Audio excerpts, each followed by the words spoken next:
quick plug before this episode starts. Please review our podcast at ratethispodcast/A420 podcast. That's the letter A, the number 420 podcast. If you submit a review currently, I think only iTunes, our Apple Podcasts is up there. But we're working on getting the Spotify link on Rate This Podcast as well. It'll help the searchability for our podcast in the future. Thank you and enjoy the episode. Welcome back to the podcast. Back for 20. Episode 8. I think we're going to title this How to Play Matchups, but also we might call it Who's the Beatdown? Michael, what did you do last week in Flesh and Blood before we start on the main topic? I really didn't do much, but yesterday I did a draft. Okay. And I was fine again. You say you're so defeated when you say that. I feel like everyone thinks I forced the hero, but I had a Dromine isolated passing to me. Uh-huh. In pick 2, I get a Heat Wave. Yes. So I know the guy passing to me is also not Phi. Yes. And I end up having a great deck. I go 3-0. Yes. The other 2 Phis in the 6-person pot are about as far away as possible. Okay. I felt like I was on a good 5 seat. I got rewarded. And yeah. But yeah, I did draft Phi again, despite trying to force ISN in the first 5 picks. Do you think it has to do with reputation at this point? It's like, no. I know Michael's just going to draft Phi. No, I don't think it is, because what actually happened in the draft was the person, I don't know if we want to talk about it too much, but the person I faced round 1 was forcing Phi. Yeah. So they took a ninja card first. Okay. And then the person after that was forcing Dromai. Yes. Great. Because the 5 forcer passed him Invoke Dracana Optimi. Okay. And then Joe, who's the person who's immediately passing to me, gets like a pack 1, pick 3, is missing a ninja card, and it's missing a Dromai card. So he's like, I guess I'm Icelander. Yes. And then I look at the pack and I'm like, okay, like I kind of get some. I'm like, it feels like everything's missing. Yeah. So I took a couple generics. Oh, okay, generics. Got it. Yeah. I actually ended the first pack with 8 generics. Okay. There was 3 packs in a row on the second cycle of the pack 1 that I took 3 blue trade-ins. And so I hadn't committed until pack 2, but pack 2, pick 2, when I saw the Heat Wave, I was like, I'm in. That's good enough for me. Fair enough. I've just been crafting decks. I posted on Twitter a tier list. Yes. I don't know how accurate this tier list is, but this is just how I feel at the time. And I think it'll be interesting to see how everything kind of shakes out in the next 2 weeks. Yes. Yeah. So I guess today's topic is something more macro. It's us trying to talk about some things that you should think about basically before you even start your first turn. Yes. In a matchup, before you even draw your first hand. Yeah. Questions you should be able to answer, and your overall game plan. Yeah, and some of what we talk about is gonna impact your decision making mid game, but a lot of it is, like Michael said, before the game even starts, when you guys are both presenting your heroes. Yeah. And this mentality will help you in your sideboarding, particularly I think in limited, when you don't actually have written out sideboards, or also when you're playing in constructed and you're facing a matchup that you might not have prepared for. Mm-hmm. Just being able to take a step back and think, okay, even though I've not played against this hero, this specific matchup before, here are some questions that I should ask and be able to answer, and that should dictate how I should, play out this game. And originally, I thought about this when we were playing Magic the Gathering. So in that game, identifying what is the simplest game state that you can generate in order to get a win. And so in that game, for people who aren't as familiar with how the game works, basically both players draw 1 card every turn. Some of the cards are dead. They're just later on, they're just lands. They don't do anything for you. Some cards have pure counters. It's like if every card had Phantasm to a specific type of card. That's kind of how Magic is structured. Like some creatures will just die to like specific cards, or they just like other cards just will do nothing against them. So in that game, the simplest kind of board state that you can like win in is where both players have 0 cards in hand and you have a 2/2 on the battlefield. Or a 1/1. Yeah, or a 1/1. Anything. I think I wrote 2/2 just because it ends the game like reasonably Faster. quickly. Yeah. Yeah. Creating that kind of a game state, maybe like your deck isn't really equipped to do that. A lot of the decks that I used to draft could not get to this game state because I could not have the cards to trade with your cards effectively. Yeah. And so I would have to play something that maybe like prevents you from being able to block, and then I will just like lose all the trades, but just like have enough power on the battlefield to just kill you in one attack. And this kind of concept, some of it translates into Flesh and Blood and some of it doesn't. Particularly, I think the idea of simplifying the game state applies very well. I heard it a lot when I was watching the video from Battle Hardened Auckland. I think Newson and I forget who was the other person who was casting it. They were talking about it a lot in the finals match with Kale McCreath on Bravo Showstopper against Winton Bedford on Oldham. And they always talked about simplifying the game state. And what they're referring to is when Kale would just take the damage that Winton attacks with Sledge, Kale just takes 6. And then he like attacks back with, I don't know, like a Zealous Belting with Go Again, and then he attacks with his Anothos. And you're basically just like having both players like race their life down to the point where you're just kind of like forced to block.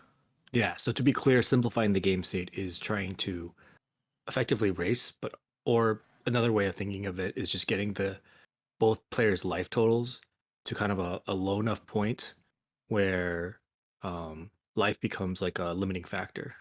Yeah, it's just like where the decision, like you just like don't have that many decision trees anymore.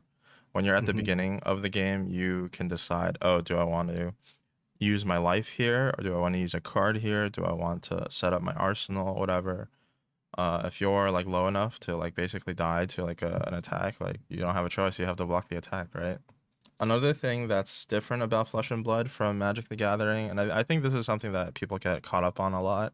You're new to Flesh and Blood, is that card advantage, as you know it from other games, doesn't really exist in Flesh and Blood, because in Flesh and Blood both players, for the most part, unless you're playing like Doll, draw 4 additional cards every turn cycle. Or sorry, you draw up to 4. So there's no benefit really to like not playing a card, unless you can like stick it in your arsenal and carry it over to the next turn. You just get up to 4, so you want to like play out your 4 cards as best you can like every turn, right? So then the question is, instead of like it being cards, what kind of advantages can you generate in Flesh and Blood? And in Flesh and Blood, life total for the most part is the resource that ends up you either gain or lose value from. The easiest example is you have a card, it blocks for 2, it attacks for 4. If you block with it, you're just like affecting the total like life race 2 less than if you attacked with it, right? For something a little bit more complex, this is like value in constructed. Let's say if you're playing Oldham, if you attack with your Winter's Wail, you pitch 1 card. It does 4 damage plus a Frostbite. It's worth about 5. If you save up 2 cards and you play like a blue Glacial, and you're doing 8. If you play a red Glacial, you do 10. If you get a 4th card, really like sometimes all you can do is just like dominate the red Glacial. You don't really get like additional points of damage out of it. So Oldham in this scenario doesn't actually like net gain any point value from additional cards in his hand. So in the red Glacial example, if you play that card and you spend 3 cards, you do 10. It's as if the first card did 4 and then the other 2 cards do 3 each. When you compare it to the Winter's Wail. Actually, the Winter's Wail is slightly more efficient if your other 2 cards block for 3. A counter example, if you're playing Fi, your first card, it probably does like 3 damage. Either you just like pitch it to like attack with your weapon, or you attack for 3. Sometimes you can attack for 4. The best card that you can play is Snatch. Your 2 cards, you attack for 7, so your additional card is adding like 4 points. If you go like 0 for 3 go again weapon Phoenix Flame, or like 0 for 3 or like 1 for 4 weapon. So your second card is worth 4. But then if you keep like a 4 card hand, a sequence that's not too far-fetched would be like you have like a 0 for 3, a 1 for 4, you do weapon, flame, lava burst. And in that scenario, all your cards do 16, maybe like you're threatening a mask trigger. So your like fourth card effectively added like 9+ points of value. Your third and fourth cards over the 2 card hand. And this kind of like what cards you have available to you kind of inform how your values shake down. And kind of as a result, so like if both players are at low life totals, then usually I think like the old him is like winning. If you are in that like specific matchup, right? If the old him can somehow get the Fi to like a low life total, then the old him is winning, because then the Fi has to give up value from how their decks are constructed. Whereas the Fi wants to play like as many 4 to 5 card hands as possible against the Oldhim. Yeah, I mean, just in pure math, like the 5 cards scale extremely well. Like you said, 1 card hand does like 3 to 4, 2 card hand does like 7, but then a 4 card hand doing 16 means that those last 2 cards, card number 3, card number 4, each can give about 4.5 points of damage. Yeah. Which is just like nuts. That's like if they printed a card that literally is like wounding blow, but it's 4.5. Mm-hmm. Yeah, exactly. This like carries most. I think the general rule is most like aggro quote unquote decks, how they're defined currently in Flesh and Blood, are the ones that gain this kind of scaling, and quote unquote control decks are ones where they don't scale, and so therefore they get more value from blocking. So if you're wondering, I think like most Americans, Michael, you said this, most Americans like Yeah, simplifying the Zooms game state. do. They We're just they simplifying just the game state. Yeah. no blocks. No blocks. Um No blocks. My turn. My turn. yeah, but in actuality, um the simplified game state actually probably like benefits Oldhim. Uh when you like, why are control decks like playable into aggro decks? Because they can create situations where if you ice react, then the Fi ends up playing on like 3 card, 4 card hands instead of 4 or 5 card hands. You trade like 1 card for 1 card. If you guys are both at low life total, then the Fi has to block. And if I attack with a Winter's Will when you're at 1, then you have to block at least 2 cards. If you block 2 cards, in the example that we gave, then I'm like quote unquote blocking 9 damage with the card that I pitched to attack with the Winter's Whale on the next turn, right? This is just like, it's not like basic stuff, but this is just like once you get into these situations, like you're just kind of like forced into doing whatever you need to do to stay alive. And so I think the tricky part for any matchup is to kind of figure out how to either get into those situations or to avoid those situations. Here's a fun example from calling Krakow when Viserai was kind of OP. Michael, you know, in the Viserai mirror, if the other Viserai goes first and they make 3 rune chants or 4 rune chants, you're like sweating, right? I already feel dead. Yeah. And so, Especially if they have a Hope Merchant's Hood and they didn't crack it and they just Arsenal card. yeah. Like I'm at that point willing to bet $1,000, especially when you are the top 8. That's a Sonata. Yeah. What's it called? It's just like the thing is that the main difference between CC and Blitz is that Blitz you enter like the simplified game state much sooner, and so even at 20 life, you are basically already in this game state where my full power attack can basically do your full health. And so it kind of informs like how you have to play. So like for example, like when you're in the situation your opponent makes 3 to 4 rune chants, you have to kind of creatively think about like, okay, maybe I have to kind of like all in. Maybe I've popped my Hope Merchant's Hood, try to find like a way to combo off to threaten at least like 20, 22 damage. So maybe he'll have to like block a card or 2 out of his hand, right?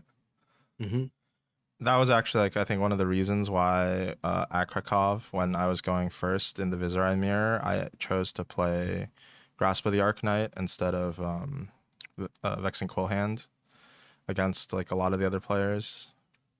It's just like I know that they are kind of forced to try to like combo into me, and by having this extra like 2 life, it means more than like being able to generate an extra like I don't know like maybe like 1-2 points of damage on my second turn.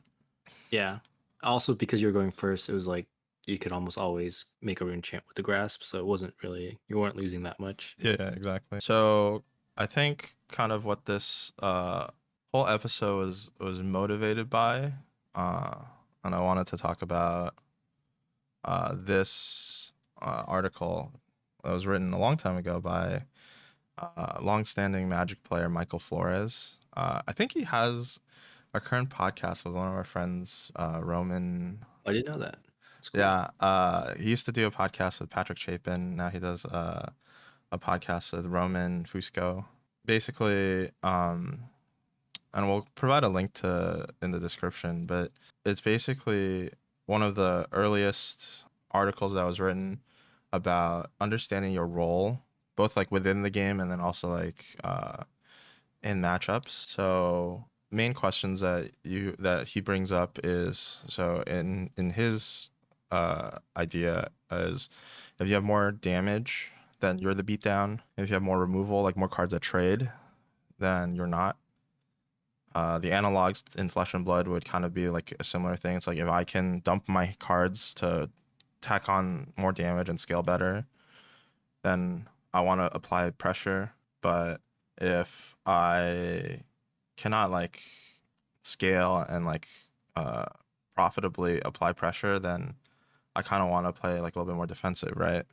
Yeah, like it just in Flesh and Blood, the analog is often just what is your deck like? How do you get your deck to be in a state where it's doing like the most optimal, most min max amount of things? Mm-hmm. And the two kind of ups end of the spectrum, at least right now in CC, are like Ultim on one end, where it like now Ultim builds are a little bit better, but like back in the day, it was just like you're hard pressed to like have turns where you could actually just like do a lot of things.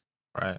And then Fi on the other end of the spectrum, which is just like almost every hand, if it's like unmolested, is like a decent amount of damage consistently. Yeah, I think the tough part, especially about, and I kind of want to talk about specific card choice that you mentioned this. So I think beforehand, like one of the most powerful things, I guess like before Pulverize was printed, that you could do in Oldhim is play like a red Glacial. And so like your cards don't really scale better blocking versus attacking. We kind of already went over that. So then the question is like, okay, if you have to take damage to do that play, then it's not really beneficial for you. But at the same time, you do want to pressure your opponent's life to get them into like the state where they kind of are incentivized to block, because then you end up blocking more damage by attacking later on. Mm-hmm. And I actually wanted to talk about like one of the card choices. I think maybe like people thought is kind of weird if they watched my um Utrecht list for Oldhim. Like, why am I playing Red Arctic Incarceration to cost like an action point? And if you like the trade-off is you either like you played like a blue ice and you can attack their Winter's Wail, or you can give them 3 frostbites, right? And so one of the reasons why I'm playing that card is because I wanted to create a situation where I could simplify the game without like necessarily taking a lot of damage. Actually, I started playing it because I got ranched really hard by that card when I was playing Fi at SCG Con Syracuse from a Lexi player. I think that one card dropped my damage output on a turn when I was gonna like have one of my big combo turns from like 22 damage, like 3. It's like a way for Oldhim to play some of the more disruptive, like bigger damage hands that will end up like simplifying the game state and give you more damage, or let you block more damage from them having to block cards out of their hand. Because if you play a card like Red Arctic, then your opponent's damage output, like instead of like attacking for 4 and giving them a frostbite, so you're like influencing 5 points, that card could potentially influence like 10 plus points by itself. Yeah. And I think like if you are playing a red Arctic every single turn, you're not going to win the game. Hmm. But red Arctic in your deck fulfilled a very like setup role Yeah. where now your next hand, the one that has like the Spinal, the Terra Sunder, whatever, you want to play those cards, but you end up blocking with them a lot of times because your actual total damage output isn't that great. Right. But a card like Red Arctic makes it so that you don't get punished as hard when you do have that hand. It does put a little onus on your deck to give you that type of hand the next turn. Like it Yeah. might Yeah. just give you 4 blues, and you're just like Yeah. And pitch the blues, yeah, come in with the that's something that you blue. kind of have to like set up for. So like, oh, like maybe one turn you arsenal the spinal, you keep it in your Yep. arsenal, you draw the Arctic, Sure. you play it, so then you can play Yeah. the spinal the next turn. Yeah. But it's just like I think hopefully what I want to get out of providing that example for the listeners is you kind of have to like broaden your horizons as it pertains to understanding maybe like how you can get edges in certain matchups, because I think gone are the days where you can just like play these like all in on like one specific kind of strategy, where it's either like I just never block and I just like only attack, or I'm playing fatigue and I just like block like every single hand. um I really don't think that that kind of like pure strategies really works that well anymore. Even like the combo Phi decks, even before they banned stubby hammers, I think people were already trying to like figure out ways that you can like kind of disrupt that kind of gameplay. Yeah. I think something that you mentioned um that I want to touch base on is card advantage. So Yeah. I think like you could translate a lot of the things that we say into kind of the traditional Magic the Gathering 2-for-1 card advantage. Mm-hmm. So like an example I thought about is yesterday when I was playing draft, a Dromai player attacked me with a red um what's the thing that makes the ash? Sweeping below. Yeah, red sweeping blow, pitching a red. Yeah. So that was a 2 card attack for 3 damage, and I just blocked 1 card, or I could have not blocked the card.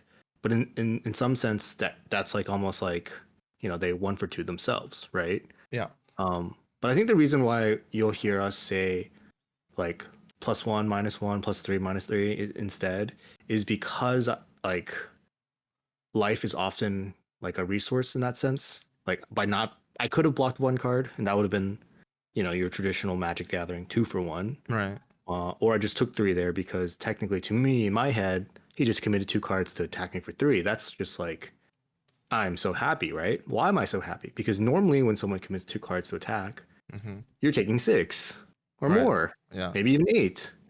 Um, so I think like, you can think of these things in terms of card advantage, even though, every single turn you do draw back up to 4. But Yeah. we like to say plus minus life point effect, like how much life points your cards are affecting. Because I think it's just like it's a little bit easier to Yeah. understand what's really going on. I think the reason why I said that card advantage doesn't apply as much is because it's like, what is like the base currency of the game? So I think that my opinion is that in Flesh and Blood the base currency is life. So Mm-hmm. all everything you can use, you can translate it into life. So a card is worth 3 because you can almost always use it to block for 3. Yeah. So like if you like flip it the other way around, if you have 3 extra life, then you can afford to not block with a card and use it for attack, right? Yeah. So the life is kind of like the base currency. Where in Magic, obviously, like life matters as well. But then you have like a lot of cards like divination, whatever. You use it, you draw 2 cards. You have like things, and then since you carry over like your hand from turn to turn, usually like the cards that like accumulate determine much more whether or not you can make certain plays than your life totals. Yeah, like a 2-for-1 in Magic sometimes is a time walk. Like if we're in that simplified games that you're talking about, Yeah. and like your opponent has two creatures and you have one removal spell that somehow destroys both, that's way different from this sweeping blow attack and I block situation. Yeah. And Also, like in Magic, like if your opponent attacks with a 2/2 and you have like a land in your hand, or just any card that doesn't like it's not a creature that has flash, yeah. you can't do anything about the 2/2. Like you just take damage. So you can't just like put a random card in front of it and say I block with it. Right. Um, I do think that makes sense, right? Like life being the base resource. Yeah. And I think that might be why a lot of players initially, if they are starting to play Flesh and Blood from other games, might have a little bit of a difficulty in adjusting. I remember when I first started playing Flesh and Blood. Do you remember we were like I think we were playing WTR Sealed, Mm. and I was like, man, this game sucks. Like, I feel like I can't do anything. I'm just like trying to play these slogisms and stuff, and I can never like get the resources in Rhinar, and I just have to block all the time and just whatever. Um, and I think it's because at the time in my head I was thinking like, oh, I want to be like playing more cards instead of thinking about it in terms of the value. I was still like in the Magic mindset where like it's like if I play more cards, then I'm getting advantages. You are also the American simplify the game state Yeah, it's just like type why did guy. it block? And do you remember we had like a lot of conversations? I ranged from Pummel being the best card in the game to like Pummel being completely unplayable. I was like Pummel's so good, and then like the next day, sometimes not even the next day, like 2 hours later, I was like Pummel sucks. Yeah. I do think as players become more experienced, then they start understanding that like why sometimes blocking is better. I think actually Uprising Limited is pretty interesting for that reason. There's a lot of value neutral decisions that you can make in Uprising Limited. I think the most salient one that comes to mind is if you have a red lava vein loyalty, it either blocks 3 or attacks 3, right? So it's like a value neutral decision to block with it or not, but it's often not value neutral in the context of the game states that you're generating. Yep. Yep. Sometimes it's not value neutral in the sense that it does help you get that Phoenix Flame for free. But yeah, Right. I totally understand what you mean. I guess like the main takeaway that I want for everybody is like kind of like think about these kinds of situations. How does your deck generate advantages over other decks? And what kind of game states, like as opposed to just thinking about how your individual cards generate value, how can you generate value via a game state? Michael, did you have anything else that you thought would be important to add? Yeah. So knowing, knowing how you can get to a game state where your hero is advantaged, or trying to avoid. Maybe there isn't really advantage scenario for you, but like trying to avoid a situation where your opposing hero is advantaged. Like, I think that's like 50% of playing Flesh and Blood, because if you don't get that correct, like you're just like you still could stumble into a victory, Mm-hmm. but it's like really really difficult, and you're doing yourself a disservice. So like just knowing before the game starts, the moment your opponent reveals their hero, just knowing that you have a plan. Do you want to get to a simplified board state? Do you want to shorten the game, or do you want to kind of keep it a little bit more vague, keep the game going on a little bit longer? Your deck has, I don't know, maybe Art of War or some cards that you just really want to draw and be able to take an opposing hero's hit and then be able to kind of, unload. Like these are things that like I you should have already a know. yeah, I have a good example for what you're saying. Uh, so if you're playing like a traditional aggro deck, usually you just kind of want like you're like value plus from like dumping your hand, right? But if you're Mhm. playing like chain specifically, it like benefits you a little bit to be like a little bit more defensive towards the beginning Yeah. because later on in the game you're going to accrue extra advantages from banishing blood deck cards, right? Like the Yeah. more soul shackles that you have, the longer that the game goes on, the more blood deck cards you're going to flip, and you're going to gain advantages there. Yeah, and at that point, you need to be able to actually take damage so that you can keep a full grip, ideally, in order to deploy all the threats. Right. So, I think this isn't really something that we're gonna go over every single matchup with, but I guess if you guys have specific questions, I know. Actually, wait, before I get there, something that's kind of interesting is you mentioned that Michael Flores, for his article "Who's the Beatdown," like one thing he says is the deck that has more like firepower, the deck that has more like just like attack, I guess, is usually the Beatdown. Right. I think something interesting about Flesh and Blood is that deck is not always crystal clear.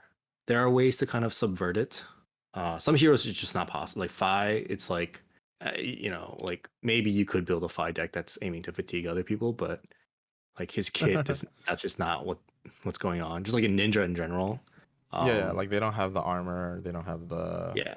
I mean, Katsu there was a fatigue deck like back in Welcome to Raid days, like Boomer Fab days, but like nowadays bring that's back, just not as much of a thing. bring back Flick Flag.